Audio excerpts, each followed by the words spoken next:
Hello again, Andy with Handy Andy Handyman, Handy Andy on Demand, and we're out today looking at a deck in the Vineyard neighborhood in Marietta. We've done a ton of work in here over the years. A few things that we're looking at, there's a couple step treads that are cracked at the very edges, like this one right here. So if you're looking at your own home, as I start to put weight on this step, you'll see it kind of bend and crack and shift under my weight, this board right here. See it? So there's two like that, and then up here, he really has two choices. This customer called us about replacing all this decking, but this is older growth wood, so you kind of want to save it if you can.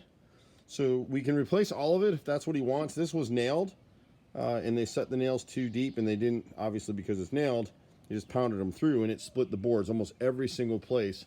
You can see the board split. So we could replace all of it, or we could replace three of the boards here, like this one right here is really bad.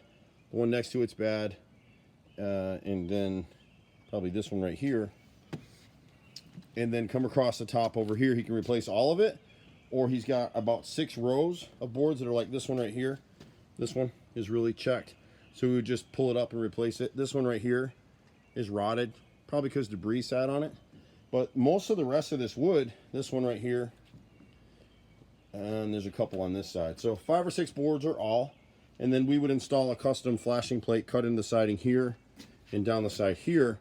What's a little unusual about this deck replacement is that they built this screen porch over the top of an existing deck. And so we're actually, to replace the boards, we're gonna have to cut across through here. And so we would do 2 boards. We do one transition piece cut underneath the doorway, perpendicular. And then we'll run another piece from the corner all the way out along this edge to even it up to that far outside corner there, and that way we can go ahead and cut this and make a transition to it. The flashing piece over the top would keep it from rotting. And that's just something that comes up when you're dealing with a deck. This originally was an entirely open deck, and then someone added this really nice screen porch. So we would cut inside the screen porch right here. We would cut to the middle of this threshold right here, so the rest of the wood would go that way.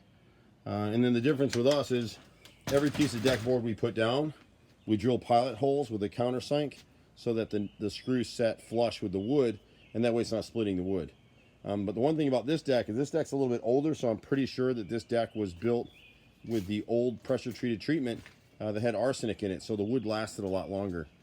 Versus the new stuff, we buy only #1 grade yellow wood, so it's a little more expensive, but it just doesn't hold up as well as this wood will.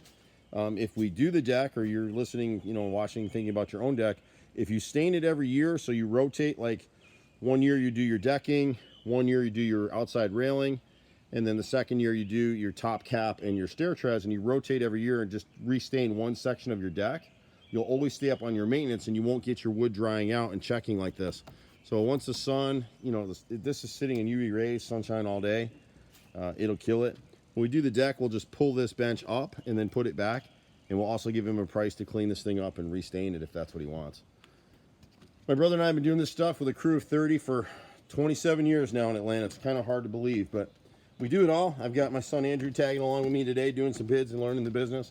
We love cedar houses. You'll see these videos again and again. We pretty much do anything from little small plumbing repairs, roof repairs, electrical stuff, anything except air conditioning and swimming pools. And there goes little dude running off. So when you look underneath this deck, when they built this deck up here, there's no flashing at all up underneath it. And so you'd want to come back in here and add that flashing plate, and that way we wouldn't have any trouble. So I'm Andy, and this is little Andrew running around. We'll see you at the next house. Bye for now.